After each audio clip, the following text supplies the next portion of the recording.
लडाख या 3 अक्षरात माझं आणि कितीतरी बायकर्सचं एक स्वप्न दडलेलं असतं आणि तेच स्वप्न हट्टाला पेटून उठून मी पूर्ण केलं आणि तीच गोष्ट आज मी तुमच्यासोबत शेअर करणार आहे.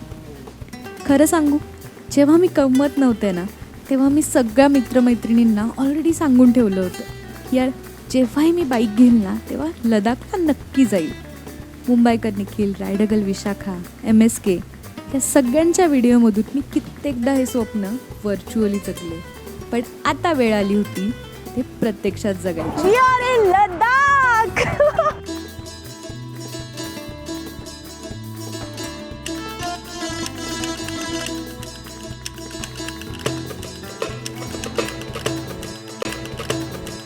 आईने औक्षण केलं आणि शेवटी ह्या प्रवासाचा श्री गणेशा करायचा होता, तो म्हणजे बाप्पाच्या दर्शनाने. आणि हो, ह्या दुर्वा मी शेवटपर्यंत सोबत ठेवल्यात, बाप्पाचा आशीर्वाद म्हणून. हे हाकलून देतात.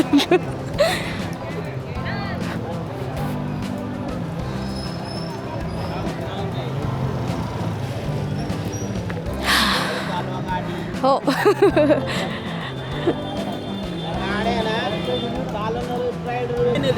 सखी नाव आहे, सखी नाव आहे, सखी. हां, हाय, हॅलो, नमस्कार आणि गुड मॉर्निंग. आजचा दिवस खूप खास आहे कारण फायनली आज एवढ्या वर्षांचं स्वप्न पूर्ण होणार आहे. लडाखची राईड आपली सुरू होती आहे. मला रडू येते. मला तर खरंच नाही वाटत आहे अजून. मला असं वाटतं मी आळेफाट्याला चालले, गावाला चालले माझ्या. आत्ता 9 वाजलेत सकाळचे. सकाळी खूप लवकर निघायचा प्लॅन होता, पण एवढं सगळं सामान आणि ते सगळं करता करता उशीर झाला. आणि घरी पण घरच्यांना भेटता, पूजा करता आणि त्यात आता दगडूशेठला गेलेलो, बाप्पाचं दर्शन घेतलं आणि तिथनं ह्या दुर्वा घेतल्या ज्या मी पूर्ण 10-12 दिवस माझ्यासोबत ठेवणार आहे. फायनली आपण लडाखला चाललो आहे. याच्या पाठीमागे पण खूप मोठी स्टोरी आहे. आधी आम्ही गाडी पार्सल करणार होतो, पण समहाऊ ते नाही झालं. नशीब हेच होतं की इथनं आम्ही जावं. ती मी तुम्हाला आता थोड्या वेळाने फुरसतमध्ये सांगेल, थोडंसं निवांत झाल्यावर. तसं पण आपल्याला आता 10-12 दिवस बोलायचं, त्याच्यामुळे भरपूर सारं कॉन्टेंट आहे. पण आत्ता तरी आपण निघालो. आज रविवार आहे, 17 तारीख आहे. खूप एक्सायटेड आहे, थोडीशी नर्वस आहे, इमोशनल आहे, पण भारी वाटतंय. मग खरंच वाटत नाही आहे पण मला अजून. मला तर हे खरं वाटत नाही माझ्या घरच्यांनी सोडलं कसं मला. आता 1 मिनिट जरा फ्लॅशबॅकमध्ये नेते. लडाखला जायचं हे तर माझं पक्का ठरलं होतं, पण माझ्याकडे 2 पर्याय होते. खरं तर प्रत्येक बायकरकडे हे असतातच. एकतर बाईक पार्सल करायची, नाहीतर सरळ पुण्यातनं बाईक चालवत लडाखला जायचं.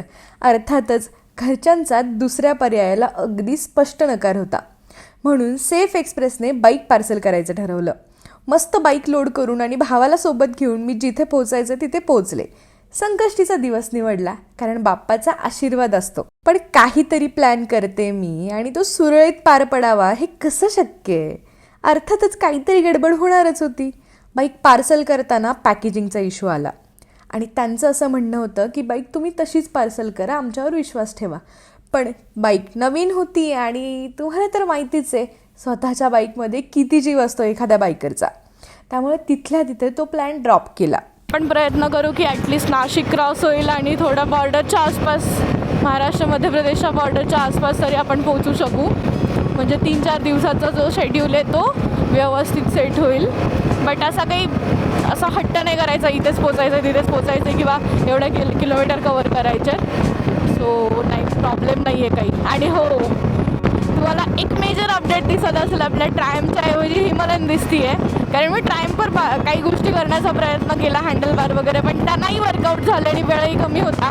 सो फायनली आपण हिमालयन 450 घेऊन चाललो. त्यामुळे मी आणखी एक्सायटेड आहे कारण ह्या बाईकसोबत मला फारसा वेळ नाही मिळाला आहे. सो जाईपर्यंत ऑब्वियसली मी छान सेट पण होऊन जाईल ह्याच्यावर.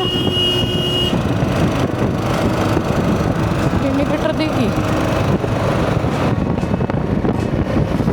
मजा येणार आहे 10-12 दिवस.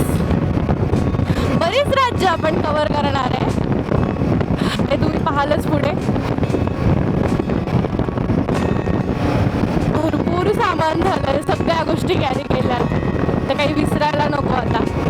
बट तसं पण ऑन द वे आम्ही असं बाईकनंच चाललो आहे पुणे ते लडाख, त्याच्यामुळे काही प्रॉब्लेम नाही आहे. सो मध्ये राहते घेऊ शकतो काही राहिलंच किंवा काही गोष्टी कमी असतील तर.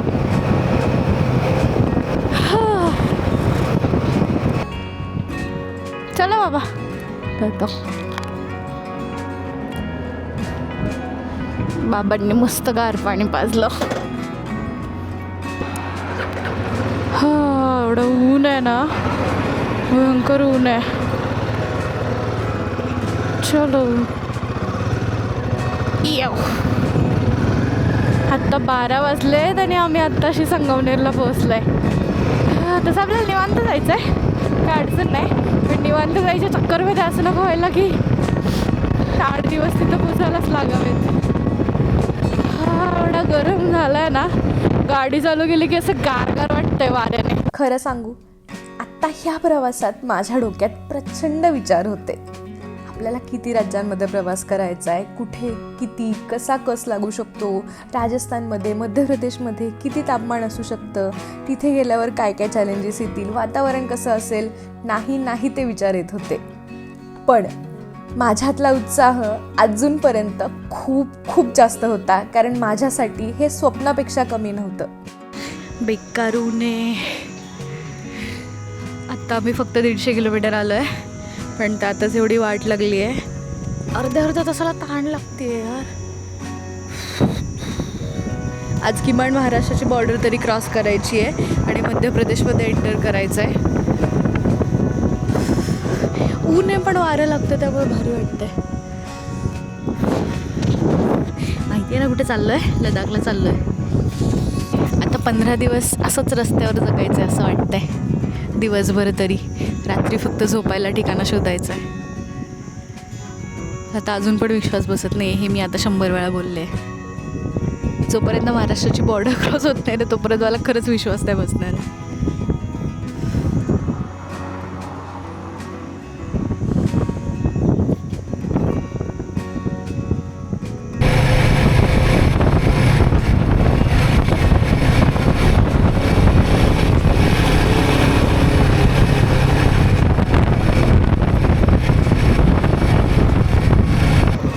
सो गाईज, आपण आता लासलगावात जेवण केलं.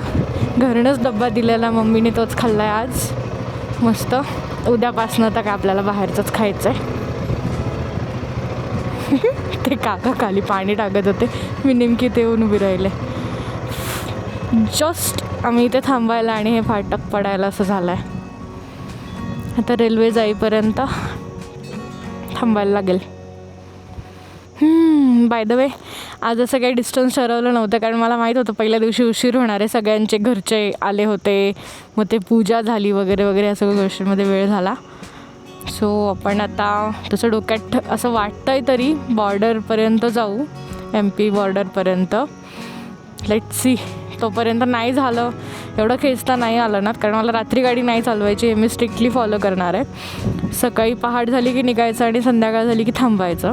सो फार तर 7:30-8पर्यंत मी चालवेल. 8 पण जास्तच म्हणते. बघूयात. बॉर्डर नाही क्रॉस झाली तरी चालेल. आता धुळे इथनं काहीतरी 100-125 किलोमीटर आहे. सेंधवा नावाचं गाव आहे बॉर्डरच्या पलीकडे, म्हणजे मध्य प्रदेशमध्ये. ते अजून 4.5 तास दाखवतं आहे, म्हणजे तिथे जाईपर्यंत 8:30 वाजतील. मग त्यापेक्षा बघूयात. बाकी आत्तापर्यंतचा रस्ता चांगलाच होता, तसा भारी रस्ता आहे. आपला महाराष्ट्र बिंग महाराष्ट्रामध्ये मध्ये भयंकर पॅचेस आहेत. ते लडाखला चालल्याचा फील देतात मध्ये. ओके, हा रेल्वेचा ट्रॅक होता. गाडी येईपर्यंत थांबायला नको म्हणून इकडे एक अंडरपास आहे, आम्ही तिकडनं चाललो आहे. पण आता ना ह्या वेळेला वेळ घालून जमत नाही. 4 वाजलेत संध्याकाळचे. हा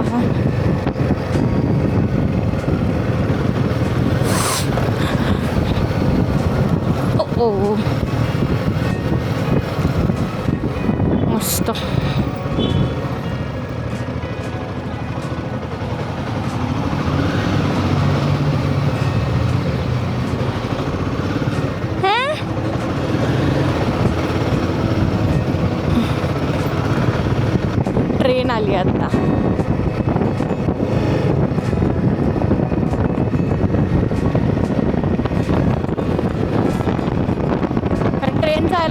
लागतो ना तसा.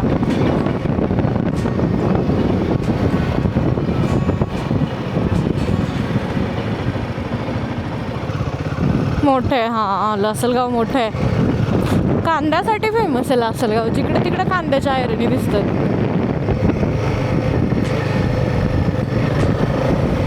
चला, आता फ्रेश वाटतंय पण जेवल्यावर जरा जोश आला.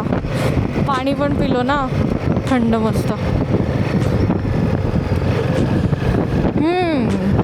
ऊन थोडंसं कमी असेल ना, अंतर पटकन कवर होते. उन्हामुळं बॉडी डिहायड्रेट होती ना, वाट लागते. भाई साब, एवढं ऊन आहे ना, वाट लागली आहे. पण मस्त वारं लागतं. एका झाडाखाली आम्ही थांबलो आत्ता. पण गाडीवर वाट लागते कारण इंजिन गरम होत आहे. आज फार तर MP बॉर्डरपर्यंत जाण्याचा प्रयत्न करून, पण काही प्रॉब्लेम नाही आहे यार. ह्यावेळेस मी ठरवून आले, 10 दिवस लागू दे, 12 दिवस लागू दे, 15 दिवस लागू दे, घंटा फरक पडत नाही. राईड करायची, एन्जॉय करायचं आहे, हेल्थकडे लक्ष द्यायचं आहे. कारण जर तुमची हेल्थ प्रॉपर असेल ना, तरच तुम्ही राईड एन्जॉय करू शकता. सो भरपूर पाणी पिते. बघत राख कशी वाट लागते माझी. बाकी पुढे अजून तर खूप एपिसोड्स येणार आहेत. यार एवढी झोप यायला लागलेली ना. एकदम सरळ रस्ता आहे, हायवे. थोड्या वेळ बाजूला घेतली, पाणी मारलं आहे तोंडावर. त्यांनी गोव्यात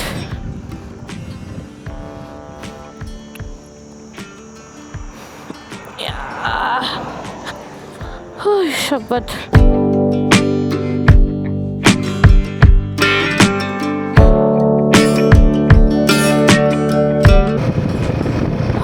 भाई साहब, परत एक ब्रेक घेतलेला.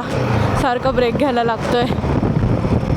मला असं वाटतं आज तर धुळ्यापर्यंत जाणं होईल, लेट निघाल्यामुळे. इंटरकॉमच कनेक्ट होत नाही आहे. काय झालं आहे का माहिती. ते पेट्रोल टाकायला लागेल. पहिल्यांदा सकाळी मी 1100चं टाकलेलं, ते आता संपत आलं आहे. 58 किलोमीटरची रेंज राहिली आहे. सगळा खर्च लिहून ठेवेल आणि नंतर आपण एक व्हिडिओ बनवूयात किती खर्च लागला, म्हणजे मलाही कळेल किती पैसे लागले मला.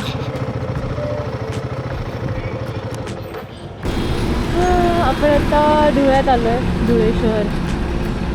इथून फार तर तासभर चालवणं होईल कारण अंधार पडायला लागला. धुळे, शिरपूर, इंदोर, जळगाव, चाळीसगाव. आज तर धुळेच होतं आहे असं वाटतंय.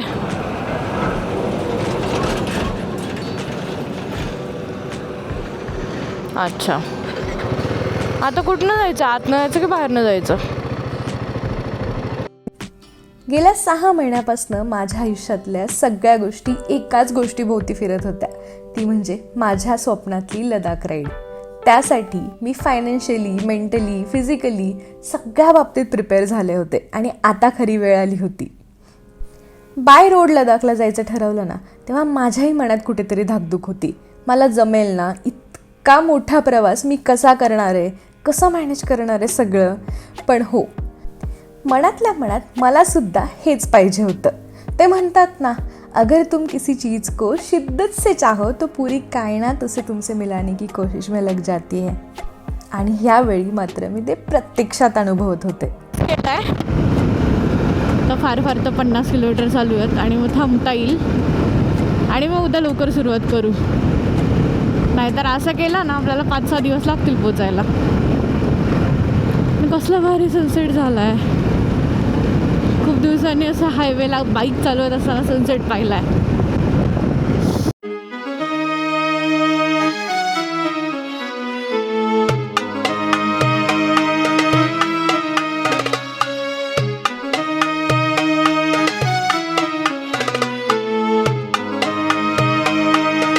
MP ची बॉर्डर क्रॉस करूयात. रतलाम, धार वगैरे त्या रूटने जायचं आहे. राजस्थानची नाही होणार I think cross. I don't know आता किती वाजता, म्हणजे पहाटे 5ला निघायचं तर चाललं आहे. बघूयात. खूप किमान 600 किलोमीटर तरी उद्या कवर व्हावं. आज 350 होईल, 350, 450.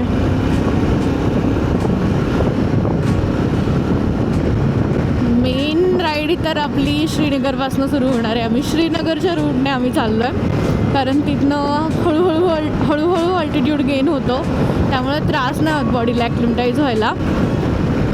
कम्पॅरेटिव्हली मनालीच्या बाजूने जो आहे तो एकदम फास्ट तुमचा अल्टिट्यूड गेन होता, हाय पासेस चालू होतात. सो सेफेस्ट हाच एक रूट आहे श्रीनगरचा, जे ऑक्सिजनचा वगैरे प्रॉब्लेम नाही होत किंवा मग हाय अल्टिट्यूड सिकनेस होतो तुम्हाला जर मनालीच्या बाजूने गेलात तर. डिपेंड्स, प्रत्येकाच्या बॉडीवर डिपेंड करतं. बट आम्ही श्रीनगरच्या बाजूने चाललो आहे. बट मी सजेस्ट करेन पहिल्यांदा चालला तर श्रीनगरच्याच बाजूने जा. बघूयात बाकी तिथे पोचल्यावर. श्रीनगरपासून आपली मेन राईड सुरू होणार आहे. कसे चालवतात लोक,